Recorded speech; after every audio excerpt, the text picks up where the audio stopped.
On the trapeze this week are professors of law Bernadette Meyler and Mark Osler. Mark, let's start with you. Have recent presidents used pardons primarily for the purpose of its intent? And if not, what are other motives for presidential pardons?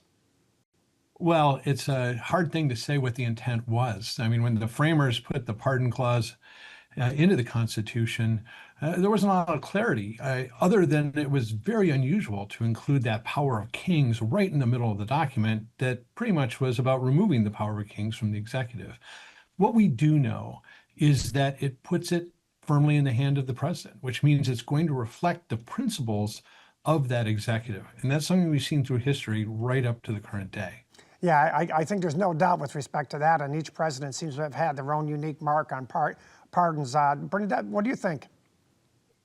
Well, I would agree with Professor Osler that it's somewhat unclear what the original intent was, but Alexander Hamilton had a particular view, which was that a well-timed offer of pardon could stop an insurrection or rebellion in its tracks. And President Washington used the power in that way when the Whiskey Rebellion happened in Western Pennsylvania shortly after the founding moment.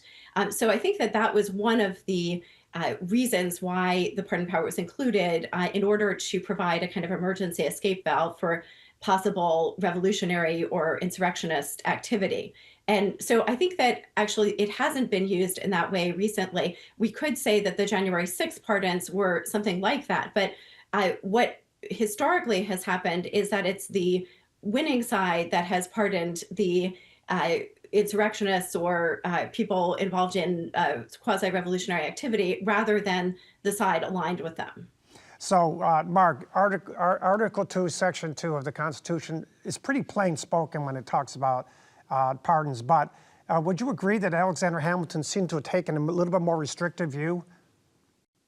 Well, I mean, he did say it was for instances of unfortunate guilt that it extended in, this is in Federalist 74, that when the law goes too far, that sometimes that we have laws that are too harsh, the people that suffer from those rough edges. I think that is what he had in mind. Understanding the dynamic of the legislature, that you certainly understand that sometimes it's reactive. For example, in the 80s, when there was the reaction to the crack epidemic, which had serious social consequences, but there was a reaction that wasn't the result of study and real deliberation, and we paid the price for that. And then it was clemency in the end that did allow for some of those people suffering the too long crack sentences to be released from prison, along with congressional action. Bernadette, could you explain your view on this?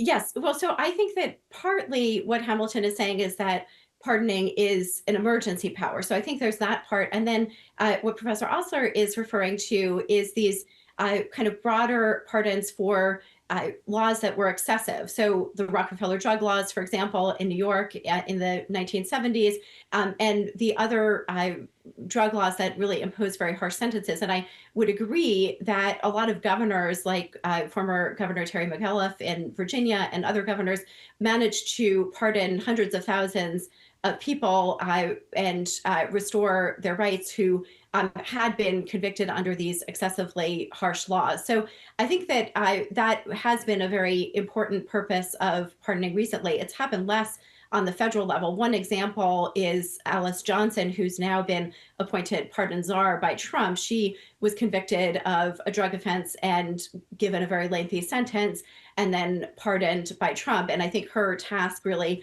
in the administration is to look for similarly situated people and recommend pardons for them.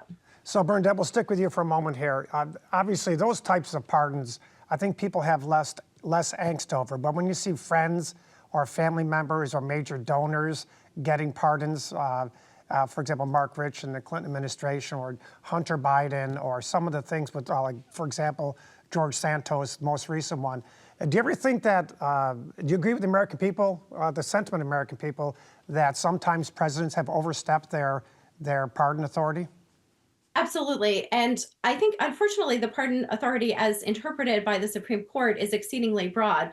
But I think that the founders thought that there would be a check in the form of impeachment, which hasn't really worked recently. But I think there are a number of instances where presidents have acted improperly in pardoning. So one example is what you mentioned with George Santos. I would also mention Rod Blagojevich, other people who were convicted of corruption related to public office. I think that that kind of pardon sends a really bad signal about the political process and what's acceptable within the political process. There's also a set of pardons that give an appearance of impropriety because of being connected with financial remuneration. So there was a person pardoned for tax crimes a week after his mother, I think, attended a benefit for President Trump or his campaign. And things like that, I think, even if they're not improper, they look improper. Also, I would point back to earlier in the first Trump administration when he pardoned Arizona Sheriff Joe Arpaio, who had been convicted of criminal contempt or had been subject to a criminal contempt proceeding because of his violation of civil rights of people accused of immigration violations. And in that case, I think pardoning people who have been accused of violating people's civil rights then also sends an unfortunate signal about impunity with regard to violating civil rights. And, you know, you mentioned already the Hunter Biden pardon. I think that was improper, especially the rationale given for it, which was that Biden had been subject to particular targeting in the criminal process. Of course, that was a criminal justice system that President Biden was overseeing. So trying to call out the criminal justice system that he himself had been overseeing also seemed improper. Mark, your take? Well, I don't think any president has exceeded his authority to grant clemency because that authority is extremely wide. What has been problematic is the morality of these grants and the principles behind it. I think the check on clemency is democracy, and that, you know, unfortunately, we don't get the chance to do that very often. And that's problematic. Now, when I talk about the lack of principle, we have seen these troubling grants, people that don't seem to deserve it, who are friends and family, under both Biden and Trump. We have to recognize that this is a bipartisan problem. You know, when we talk about clemency generally, and John, I think those will speak to your own heart, that it's something that we see that's not a red-blue divide. The states that are good at granting clemency very often are red states, like South Carolina, for example. But going back to the principle behind it, that unfortunately we fail to demand an articulation of that principle before someone is elected. It was rare that President Trump talked about clemency at all before he was elected. And it hasn't been brought up in a debate in my lifetime, at least not since Carter and Ford, when they had a debate where they actually talked about what Carter was going to do with Vietnam era offenders. But again, I don't think it's the authority of the president that's been exceeded. I think the failure has been a failure to articulate principle and then act on it, and with fairness, that we see these people who are being released, who are friends and family, often donors, supporters, loyalists, but who's being forgotten is the thousands and thousands of people who followed the rules and filed a petition, who want a pardon because they've been out for 20 years and they've been great citizens.